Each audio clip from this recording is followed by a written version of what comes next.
Does your Honda Pioneer burn your rear? Yeah, me too. Today we're gonna try a little budget fix from Amazon to see if we can stop it. So if you're watching this video, you have searched for heat problem for Honda Talon, cabin heat, whatever, yada yada. And by this time you've probably seen the DEI heat shield kit that's like $100, $130, whatever it is for this. It's ridiculous. The price on it is insane for what it is. I don't think that, at least on a 25 and up, there doesn't seem to be that much heat that comes up through the heat area. It all seems to come through here.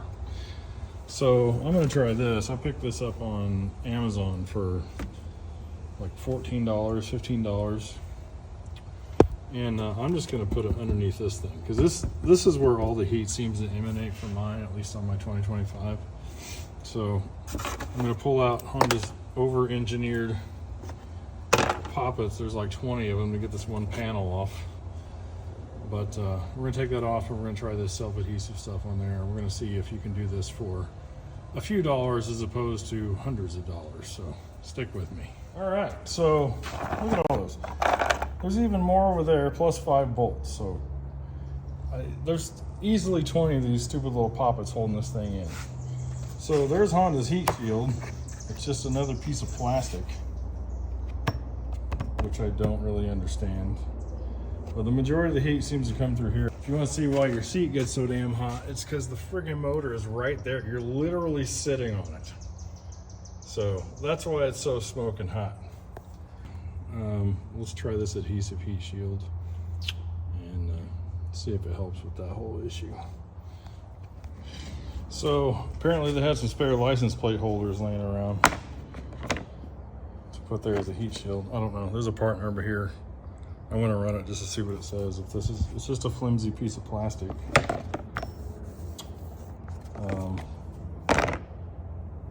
So I don't know if that's supposed to block heat or whatever. So as far as the bottom of the seats, it seems like it is okay. I don't have heat come up through the bottom of the seats, but through this panel, it's like a space heater being on with you while you're trying to drive.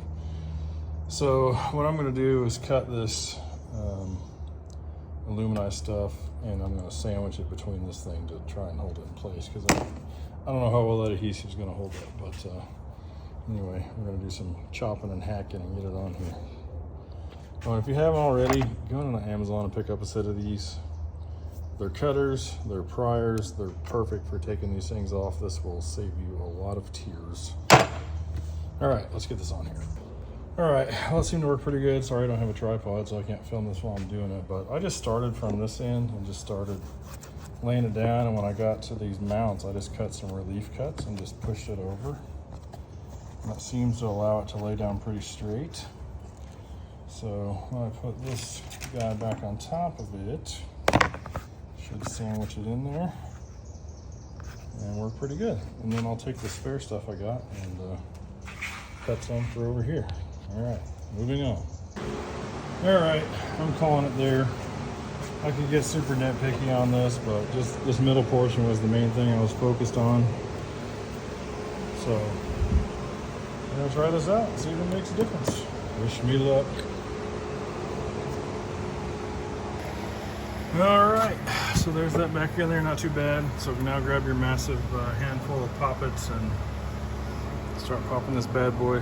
Hey look, a subwoofer. I wonder where that was. No wonder it feels like it's hitting you right in the ass. It's right under the driver's seat.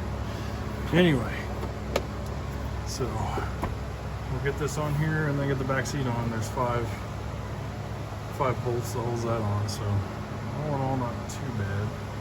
Let's hope it makes a difference. All right, so it's back in there. Hardest part's getting the seat back in, and it's just this metal bolt in the middle. The side ones aren't bad at all, but get you an electric ratchet with a long extension, and you kind of have to crawl up in there to get that middle one. This is what I had left over. So I bought 12 by 40. And this, it was in 3 panels this size, so you can do 12 by 24-ish. So even cheaper, you probably do it for $12. So I'm going to get this seat on here and then take this for a spin and see if it made a difference at all. All right, here we go. All right, like a good 6 miles or so, because it takes a while for this thing to really heat up. So make a little run to the store and see if it's made a difference or not. Here we go. All right, well, test drive over.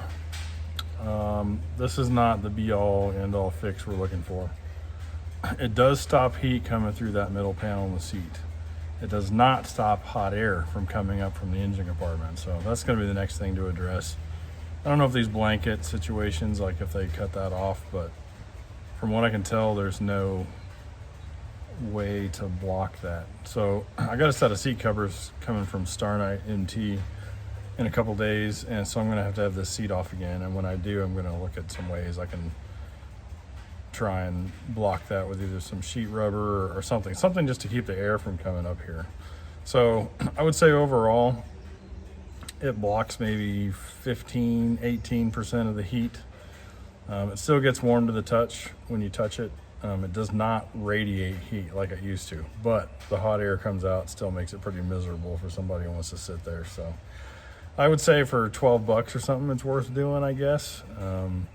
I've heard that, you know, the DEI kits, or whatever they are, only are minimal, 15 to 20% reduction in the heat. So I don't know.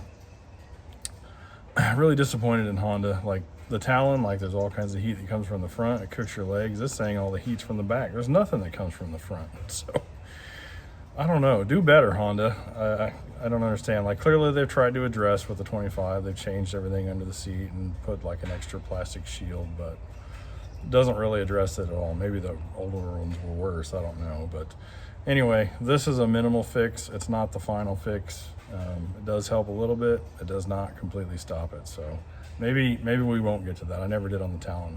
We did lots of things to try and mitigate the heat, but never came to a full solution. So anyway, that's it for this one. Thanks for watching, guys. Please like and subscribe, and catch you on the next one.